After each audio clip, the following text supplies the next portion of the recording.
The penthouse. We pull up, new whip, skirt, skirt, gang. New chick, new watch in my bag. I feel so fly in my bag. Left side, swag. Right side, swag. Alright, I just kind of want to talk about Jamie's plot armor real quick. Like, the guy was about to get killed by a dragon. We found out that Bronn came and saves him, right? Tackles him off of his loyal steed, into the water. And it looked like a little puddle, honestly. Like, the horses were like running in that puddle. And the puddle turned into a deep river. And the deep river turned into a running river that, I don't know, Bronn swam and carried Jamie to safety, to shore somewhere, away from the dragons, away from the Dothraki, who were all kind of isolated in one area, I guess. But yeah, that's the start of the episode. But great fucking episode overall. I just wanted to talk about that for a second. Bronn, holy fucking shit, yo. One thing I'm concerned about is Bronn's loyalties. Where does he lie? Is he going to end up joining with Tyrion and Daenerys? Because we know that he was friends with Tyrion before all this happened, before he started helping out Jamie, and before Tyrion was exiled from... He wasn't really exiled from Westeros, was he? He was more... He exiled himself. He killed his father because he was falsely accused and he got the fuck out of there. But do you think Bronn is going to end up joining with Tyrion again? I would really like to see that. This episode is pretty jarring, man, especially from the beginning. Randall Tarly and Dickon Tarly, they stepped forward. I don't know if it was his pride or what, but he wouldn't bend the knee. And Daenerys gave him a clear choice. Bend the knee or die. Step forward, my lord. She explained to him what was going on, and he gave a justified, clear response to her as to why he didn't want to join. He already had a queen. He already had his allegiance. He's too prideful, whatever the fuck it may be. The afterword, at the end of all the episodes, the directors commented on this scene, and Dany basically felt justified herself in what she was doing. She gave him an option. She didn't want to look weak in front of her Dothraki, in front of her army. She couldn't just let him slide. Let this battle commander, this guy who was rebelling against you, who was a main benefactor, or I shouldn't say benefactor, main factor in this war that just transpired, in this battle that just transpired, you can't just put him aside and let your hands sway your opinion in front of all these people. It was a very situational thing, and honestly, you may disagree, I feel like she did the right thing. It was a terrible, hard decision to make, but this is war, and she did what she had to do.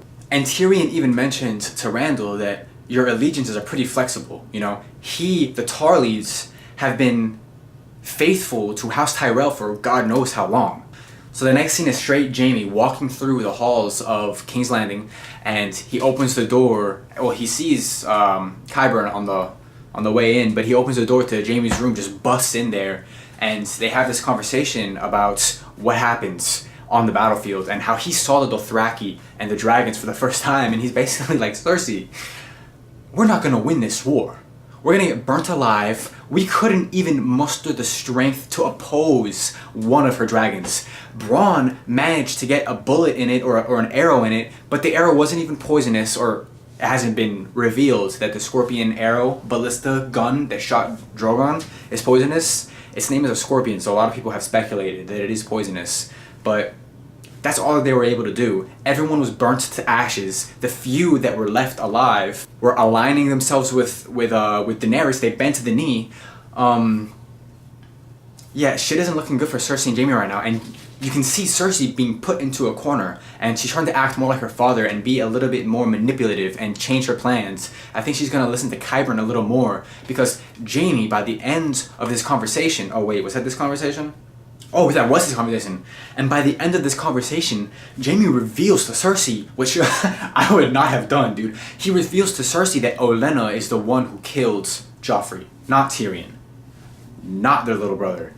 You know, he still killed their father, but he reveals that it was Olenna, and immediately Cersei is furious with her brother for offering her such a clean death. She drank that poison. She fucking played him. Cersei, if Cersei had her way, she would have whipped her through the streets, hung her alive. Who knows what she would have done.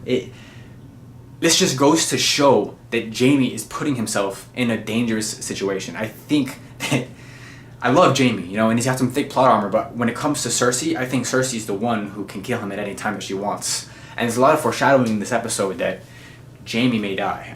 The next thing we have is Daenerys flying into Dragonstone again after this battle that just transpired.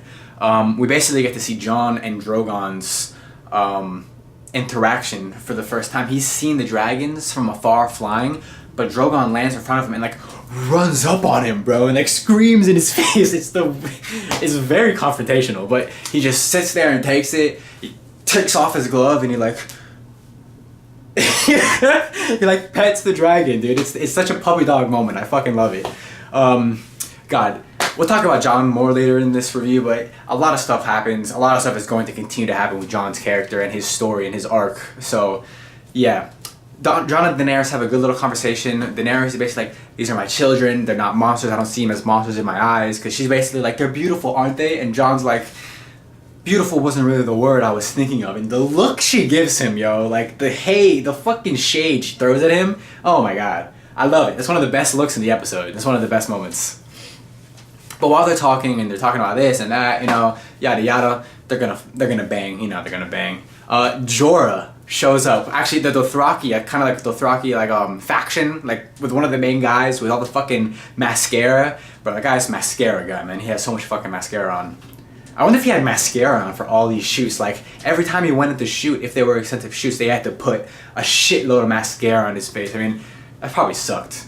Oh, sorry, I'm getting off topic. But the Dothraki kind of show up and they're like, Daenerys, this guy says he's a friend of yours, and Jorah pops out from behind him, and we've all been waiting for Jorah and Dany to meet again. Like, just, he got cured. Nothing was said between Jon and Jorah about Samwell Tarly, who helped Jorah get cured, or who basically cured him and disinfected him in a sense, I guess. He kind of just cut off the grayscale and used proper cleaning, you know. He followed the books, you know, he played it by the books, and he was able to cure Jorah, so he was able to come back. Danny even asked, did you find a cure? And he said yes. So that's all that we got from that. Jon and Jorah share like a quick glance. Like, you know how Jorah is with Dany and her love interests. I'm really interested to see how Jorah handles Jon and Dany's love interest, if there is a love interest there, if he's going to be jealous. It kind of seems like he was very dismissive of the fact that Dany may be interested in this king, you know? I think he respects Jon a lot more than he respected Daario Naharis, you know what I mean? So I think that's gonna fly smoothly, and there's not gonna be any conflict between Jon and Jorah there. Oh, before I finish with Jon and Dany, Jon almost tells Daenerys about what happened with him, how he almost came back from the dead, because she asks him, what does Sir Davos mean when he talked about you taking a knife in the heart for your men? And he's like, oh, it was nothing. And she says, so it was a figure of speech then. And he kind of just stares at her. And that's when Jorah shows up with the Dothraki. So I just wanted to talk about that. If you guys want to have any questions about that, you want to speculate about that in the comments. Do you think he's going to tell her this season? Do you think she's going to find out that he's a fucking necromancer? I mean, he's not a necromancer, but he's a dead man walking, you know? And he makes a comment later on. He has a nice quote later on about how we're all breathing. That's why we should all be on the same team, you know? It's like, there's no reason for us to fight.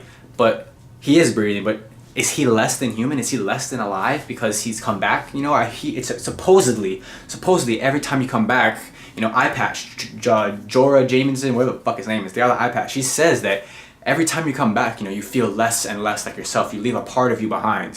So you come back, but you come back less of a man than what you were. You come back a little more dead in a sense. So is Jon gonna die again? I don't know. Like, I have some questions for you right into this review. Just wait up. The next scene, I'm going to be going scene by scene, guys. I took notes of every fucking scene. So the next scene is Bran warging into all the ravens on the tree in Winterfell. Like, one by one, you see him, like, warging in and out. It's like their eyes are dilating and becoming white. And before you know it, they just all fly off. And there's this beautiful few, like, shots of the ravens flying over. You see them flying over the wall at Eastwatch on the east. And it's like, the White Walkers are close. They are closing in on the wall. They are probably like 10, 15, 20 miles out. They're getting close. And the threat level is rising. So basically, Bran gets to the White Walkers. There's a horde of White Walkers. And you see the Night King standing atop that little rock that Jon and his squad are standing on in the trailer for this season. Like, all in a circle. They're standing on this rock. And he looks at the ravens. And the ravens disperse. Like, he was able to sense Bran's presence in the ravens and almost liquefy what was going on. It's like Bran he like snapped out of his vision. they both have these psychic powers, and it was enough fear. The Night King instilled enough fear into Bran to make him lose control of his vision, lose control of the Ravens, and his warging scouting mission was over at that. And like Maester Welkin is standing there with Bran when he's finished with his when he comes out of the warg state, and Bran basically says, "Get the Ravens. We need to send letters. Like, we need to send ravens to everybody." So basically that scene transitions into the scene at the Citadel. The Maesters are all sitting at their round table, they're sitting at their long table having like their group therapy session, and the Maester that has been like kind of mentoring Sam, the guy who plays Professor Slughorn in Half-Blood Prince, I don't know his name, but he has Bran's letter in his hand, his little scroll, and he's reading it, and snarks and grumpkins, yada yada. You know how the fucking Maesters are. It's ridiculous. They don't believe what's going on. And Sam is literally in the room while this is happening, just collecting books, picking up their fucking scraps and shit. And he has to he basically begs them. He's like, "Please, Maesters, listen. Like, the world respects your opinion. They respect you. If you tell them that the threat is real, they will prepare themselves. We can find a way maybe to defeat these White Walkers if people are willing to look into the information and become knowledgeable about these things, these beings that are threatening us, right?" And these Maesters are just stone solid, man. They don't give a fuck. They're stubborn. They're stubborn and they're prideful, and have all this knowledge. And I don't know. There's some whack theories that the Maesters want to eradicate magic from the kingdoms. That they don't want magic to be involved in anything, just like knowledge and whatever. But I kind of dismiss that as false. Maybe it is in the books, but at the end of the day, it's very frustrating to see this because Sam's trying so hard to get through to them, and it is to no prevail. So that scene ends with Sam storming out of that room and slamming the door, and one of the Maesters turns to the guy at the head of the table and he's like, "Listen, isn't that the kid whose father and brother were just burned alive by Daenerys Targaryen?" And he's like, "Yeah, haven't had the heart to tell the poor boy," So he basically doesn't end up telling him. And we'll get to it later, but by the end of this episode, Sam ends up leaving the Citadel. So when is he gonna... Who knows how he's gonna find out about his parents' death or his father and his brother's death. I don't know how much it's gonna affect him because of the relationship he has with his father. I know he loved his brother, and his brother didn't really have anything against him. The kid was just in his own situation trying to make his father proud. But still, it's going to be interesting to see how Sam deals with that. The next scene that we have is with Tyrion and Varys. They have a great conversation. Varys, as you know, was the hands or the master of Whisper. He worked for Aerys Targaryen, Daenerys' dad. He worked under him. And he was his spy, he did all these things, and he's basically telling Tyrion, who is trying to justify what happened, trying to make a light and make sense, not make excuses, but really, it's really just justifying what happened, trying to make sense of it in his head. Like, he doesn't want to feel guilty about what happened, right? These two guys that he just tried to prevent from dying were burnt alive. They were the heads of houses. So in his mind, he's trying to think that what he just did, what the decision that they just made together wasn't terrible, right? Meanwhile, Varys is sitting there talking to him about Aerys Targaryen and how, I told myself the same thing. Whenever Aerys Targaryen burned anybody alive, it wasn't me who was doing it. I was only the one who got them there. I was only the one who gave him the information. It wasn't me doing it. He kept repeating that. And it's a great scene it has a lot of weight because you know where Varys is coming from. Basically, Varys is dealing with the guilt that he feels for helping Aerys Targaryen in his journey to becoming mad. I don't know if Varys blames himself at all because there's nothing that he really could have done and he knows that. But at the same time, could he have done more? Could he have stepped up? Could he have helped any of these people that were killed in cold blood, that were killed for no reason at all? And the last thing that Varys wants to see is Daenerys turn into her father. I think that's the last thing that Varys and Tyrion want. It's the last thing that any of us want. But it's a constant theme. There are constant reminders that Daenerys, that Dany could eventually turn into her dad, and she's going down a path that is exposing her to these bad situations, to these bad environments that could alter her brain, that can alter her personality in ways that would not benefit the kingdom, that would, in fact, destroy everything that she has built. So it's very concerning. Varys has every right to be concerned, and while people may think that he is prying and that he doesn't know what he's talking about, this and that, I would be concerned if I were him too. I can totally put myself in his shoes and empathize with his and Tyrion's situation. they're dealing with a hot-headed girl, you know? She's a very hot-headed, type A bitch, you know? I fucking love her, I love her. The scene ends when Varys says there was a letter from the north, and Tyrion's like, did you read it? He's like, of course not, it's a sealed letter from the King of the North. It's a sealed letter for the King of the North. And he's like, what did it say? And he's like, and he immediately responds, nothing good. So that scene transitions into Jon reading the letter and realizing or finding out for the first time that Brandon and Arya are alive. His siblings, his family, basically finding out that the family you thought was dead was alive. And his immediate reaction is, I need to go home. I need to get the fuck out of here. I need to go see my family. There's a threat to the north. He's starting to remember everything that he was worried about in the first place, and he may be realizing that being here on Dragonstone isn't as good as he thought, or he doesn't need to be here as long as he thinks he needs to. One thing that I am skeptical about, though, is this whole plan that Tyrion is scheming, you know? Schemers, you know? Always the fucking schemers, man. Like the Joker said, I don't really like scheming, and Tyrion's plans this season have not been, or his plan, I should say, to take Casterly Rock. He even admitted in this episode to Jaime. Jaime fooled him. He made the wrong decision and he looked like a fool. So I don't want Tyrion to make any emotional decisions, but at the same time, this plan just seems fucking whack, man. So basically, they're gonna capture an alive or a moving white, like a White Walker. They're gonna capture one and bring it back to King's Landing, bring it back to Westeros to show to Cersei in order to prove to her that they're real, so they can form an armistice to fight the White Walkers.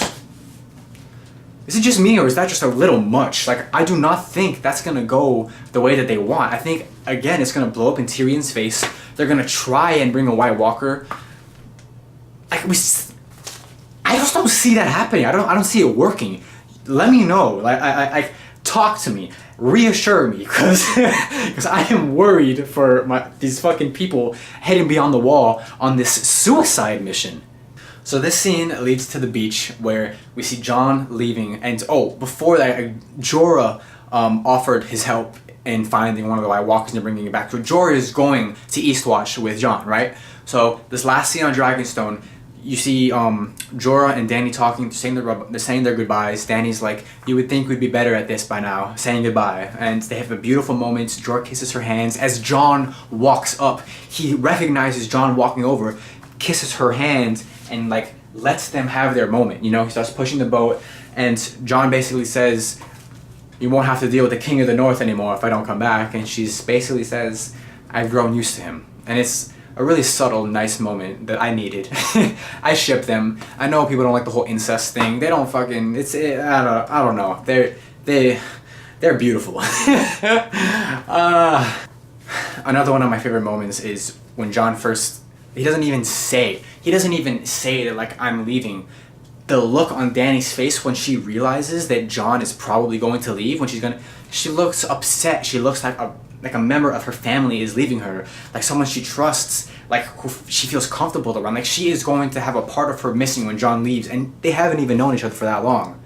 I mean, he's probably been there for a few weeks, given the fact that Tyrion was able to travel to King's Landing and back in this episode, which probably would take like a week in real time. Like, Dragonstone and King's Landing aren't super fucking close, so like they have some light speed rowboat or some shit. I don't know. Definitely not the rowboat that Gendry was using.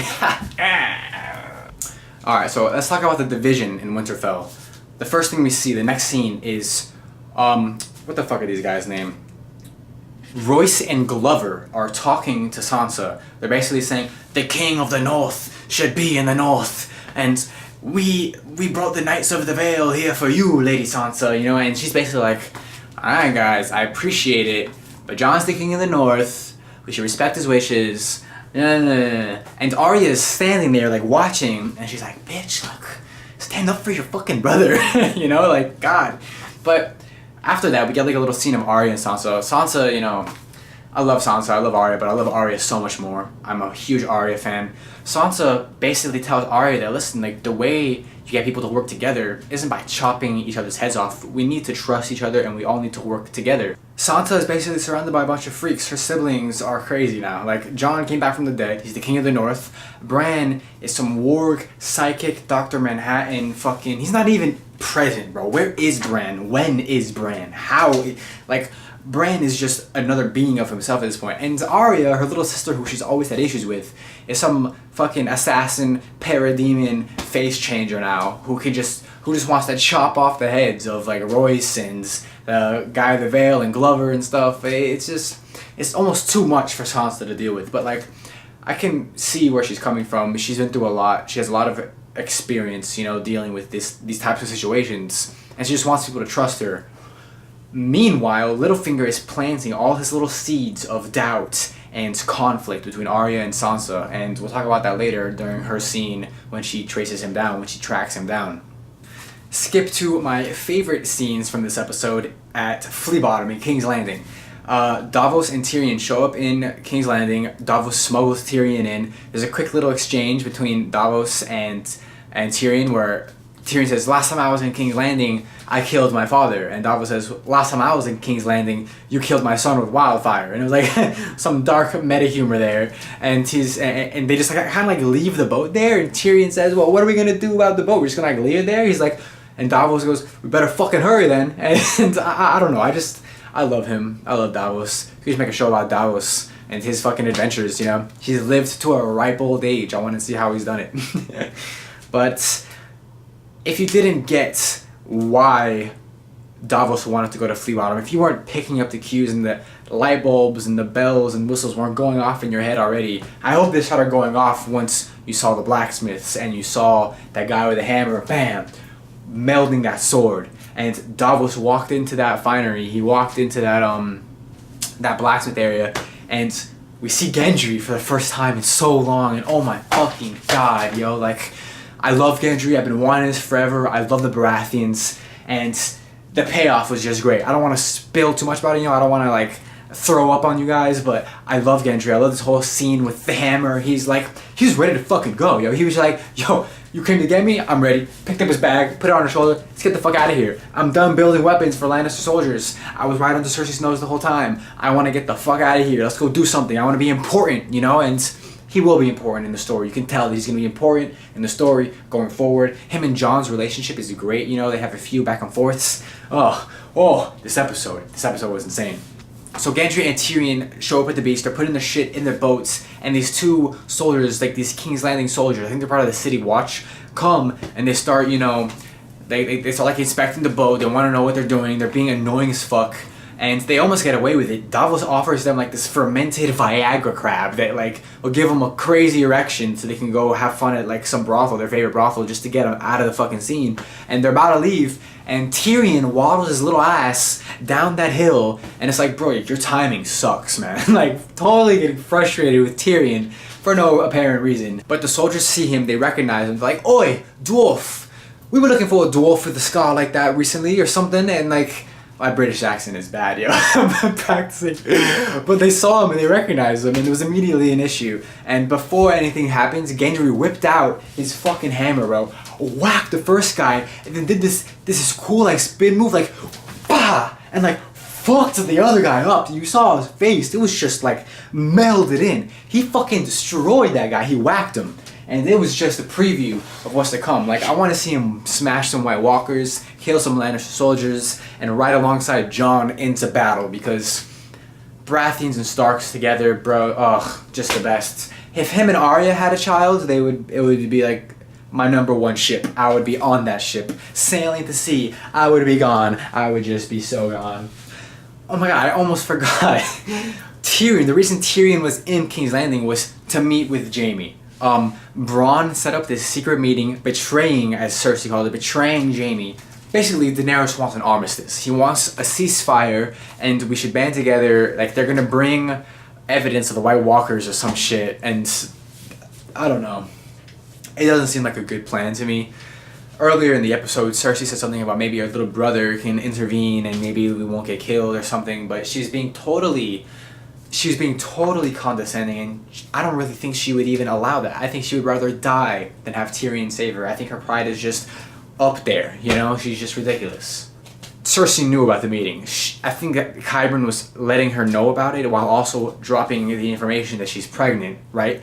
We know that Cersei tells Jaime that she's pregnant by the end of this, basically forgiving him, basically saying that we can use this armistice to our advantage. We can like take advantage of Dany's softness, or we can take advantage of the fact that she wants this armistice to happen and act like her father, be manipulative, use it to your advantage, maybe smuggle your way into her trust, help her out, and then cut her throat in her sleep type of sense, you know what I mean? So I can see where she's coming from in the sense that it's a smarter play. She needs to play her cards smarter. I love Cersei, man. Her arc has been ridiculous. Everybody knows that. Again, some of the best arcs are the tragic arcs. I think that her and Jaime will either die in each other's hands. Jaime will kill her. He'll kill Jaime. I do not think this baby is going to make it through the series of this show. It's unfortunate and it's tragic, but... Oh, man. The fucking Lannisters, man. You can make videos on videos about them. They're just... The dynamics are just amazing. But on that note, I'm afraid for Bronn's life because Jaime, I mean, god damn, Cersei basically says, like, the way she says it too, like, Bronn betrayed you. He must be punished. Like, you know he betrayed you, Jaime. Basically, like, smug like that. There's nothing he can do. If Bronn doesn't get his ass out of there, like, I was hoping that he would get on that boat with Tyrion, Davos, and Gendry and get the fuck out of there, but he wasn't on the boat when they left. So he's probably still in King's Landing, chilling with some whores in a brothel, and I feel like he's gonna get his throat slit, or the fucking, like, she'll send a mountain after him. I don't know, bro. I don't want Bronn, like, to die, but he may die. He's probably gonna die. I feel like this show is, you know, just kind of they're giving us a sense of comfort, you know. They're trying to make us comfortable, and then they're just gonna fuck us over next episode. Like, someone's gonna die next episode. It's gonna be, oh my god. So Davos and Gendry show up at Dragonstone. Like, the next scene, you know, again, the hyperspeed rowboat, they got engines or something, but they show up at Dragonstone, and Davos tells Gendry, hey, listen, keep your identity on the down low, because you don't want to cause any problems with Jon, this and that. And he's like, got it. The first thing he tells Jon, I'm Baratheon's bastard son. Nice to meet you. I want to help you out. I want to go to the wall. This and that. Davos told me what the threat was. I'm here to help. And they have a quick little exchange, you know. They quip in here and there, like, oh, you're much leaner than he was. Oh, you're much shorter than I imagined. And they just kind of like look at each other, then smile. It's a great dynamic. I love the bastards. I can't wait to see them go into battle together. And yo, we have the fucking Avengers going beyond the wall, man. We got the fucking squad, man. We got the fucking squad headed out there. It's a fucking suicide mission, though. I'm not really happy about it. But yeah, they're basically leaving Dragonstone. Jorah, I don't know if I said this already, I may have, but Jorah kisses Dany's hands as he recognizes that Jon's coming up. I talked about it earlier, but this is when it happened. He kissed her hands, recognized Jon was coming, gave them a moment, and they had that great little moment, and then they left, you know? So, I don't know if that's the last time. I don't think it's the last time Jon and Daenerys are going to see each other, but it may have been the last time that Jorah and Dany saw each other. You know, they left on such good notes, on such good terms, on a very nice farewell. It wasn't sad or anything. I don't know. Jorah may die. God, who knows who's going to fucking die. Anyone can die at this point. Jon may die again. Dany may die at the end of the season. Cersei may die. Everyone's going to fucking die, and the White Walkers are going to win, and they're going to sit on the Iron Throne. Yeah. One of the most underwhelming, yet most important scenes in this episode with Sam and Gilly. Sam is brewing, you know, he's stewing about the Maesters and how they don't listen to him. I don't care about how many fucking steps are in the Great Sept, how many windows, whatever. And Gilly is just reading her books, you know, learning how to read, and she's like, Rhaegar had an annulment. What's an annulment? And Sam was like, oh, it's basically when a man divorces a woman. And you know how that pissed I am about like this and that? And he's basically, it's going in one ear and out the other. You know, he's basically dismissing everything Gilly's saying. But she's reading some of the most important shit that the show has given us yet.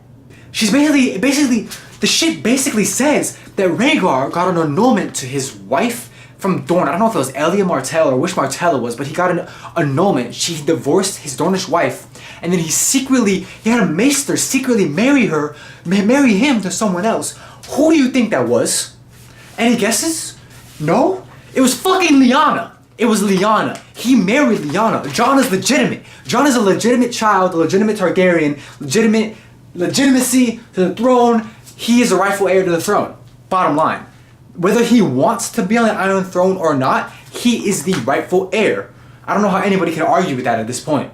I'm just saying. I'm not saying that I necessarily want him to be on the Iron Throne or that he will be on the Iron Throne, but he has the official rights to the throne by law. Come on, that is just a ridiculous reveal, and Sam just completely dismisses it. He doesn't even hear what came out of her mouth. He's so fucking mad at the Maesters and shit that he goes to the Citadel, grabs the documents that he needs, all the books, and fucking dips. They get on a carriage and they leave the Citadel. He didn't find out about his parents either, or he didn't find out about his father and brother either, who were burnt to a crisp by Daenerys. So I wonder how he's gonna feel about that once he finds out. You know, it's gonna be a little bit of a touchy subject. Oh man, so the last few scenes, we have Winterfell, we have Arya stalking Littlefinger, right? So from the start of the scene, you think that she's playing him, right? That she's stalking him, she's doing fine, he doesn't recognize her, but he gets the idea that someone is kind of watching him. He looks a few times, he's suspicious that he's being followed, right? So he goes to this like hallway. Arya's like being kind of obvious. I would have totally seen her if I was standing there, but it's a movie or it's a TV show. He gets this letter from Maester Welkin. He has Maester Welkin bring him a documented scroll that had been sent via Raven at some point, and he says, "Thank you, Sansa Stark. Thanks you for your service." And he goes into this room and comes back out a second later and locks the door. Arya immediately goes and picks the lock, goes in there, rummages around for the note. It ends up being underneath the mattress in some slit that he made, so he's obviously trying to hide this, or he's obviously making it seem like he's trying to hide this. And she opens the note, and it is the note that Sansa wrote to the realm. Basically, the letter that Arya read was the letter that Cersei made Sansa write and sent to the realm, denouncing Ned's claim to the throne, telling him that he was trying to overthrow the king, that he betrayed Joffrey, this and that, basically leading to Ned's death. So this is meant to perpetrate, this is meant to make Sansa look like a bad guy. It's meant to make Arya think that Sansa wanted her father dead, that her sister Sansa attributed to her father dying. But how could he see that many steps ahead? How could he know that Arya was going to go snooping behind him? Like, he really is thinking of every possible solution, every possible outcome at the same time. And it's just insane. Hopefully Bran will clear up the suspicion, clear up the cloudiness between him and between his sisters, because Littlefinger's just whittling his way in between them, and he's working his magic, and it's not good. So we'll see what happens next episode, but oh man, that shit threw me for a loop, bro. All right, and then we have the last scenes in the episode. It's Jon. He's at Eastwatch, or he's on the final. Like, the wall has outposts. He's at one of the outposts, I think, for the wall. About to go through the wall. He's with Tormund, Jorah, Gendry, and some other wildlings. And Tormund's like, "Did you bring the big girl?" And he's like, "No." I thought that was really funny. I would love to see Tormund and Brienne, do it. I would love to see them together, but it's probably not ever gonna happen because Tormund may get killed beyond the wall in this suicide mission. But Tormund, Jorah, and Jon and Gendry, they go down into the cells. There's basically the Brotherhood were trying to get past the wall. They got locked up. You see the guy with the eye patch, the Hound, and Thoros, the guy with the bald top knot guy, and they're basically sitting there, and they all have the same cause. You realize that all these characters have different reasons they hate each other. Tormund finds out that Jorah's a Mormon. The Wildlings hate the fucking Mormons. Gendry hates the Brotherhood for selling him to the Red Witch. So there's a few different conflicts going on, and Jon basically clears it up, and he's like, "Listen, the reason we're all on the same side, the reason we should not fight is because we're all breathing. There's no fucking reason for us to be fighting when we're this close to the army of the dead in the first place, So that's that. You have your fucking squad. You got Jon, Jorah, Gendry. You got fucking Tormund. You got the Band of the Brothers with Eye Patch Guy and Thoros and the Hound, bro. You got the fucking Avengers, man. You got the Avengers going out past the wall, gonna go fuck some shit up. Oh god, I don't want any of them to die. I really don't. But that's where I'm gonna leave this episode off, guys. Who do you think is gonna die next episode? Because we're not getting a dreaded episode 9, we're getting a dreaded episode 6. because there's only 7 episodes this season. Oh my fucking god, yo. This episode was literally too much for me. Too much information. I love the pacing, but I hate the pacing. What do you guys think? I want to know. Let's discuss in the comments below. Thank you again for watching the video. It's maybe a little long, but there was a lot to talk about. So yeah, guys, that about wraps it up. We got a little preview for what's going to happen next week. Looks insane. We have Jon and his crew past the wall, you know, like, they're surveying the land, they're scouting, and I think they're trying to find, like, a White Walker that's off by his own to, like, bring him back. I don't know. I think this plan is still whack as fuck. You let me know. I want to discuss this. I want to know what you guys think. Thank you again for watching, guys, and I'm out of here. Peace out. We pull up, new whip, skirt, gang. New chick, new watch in my bag.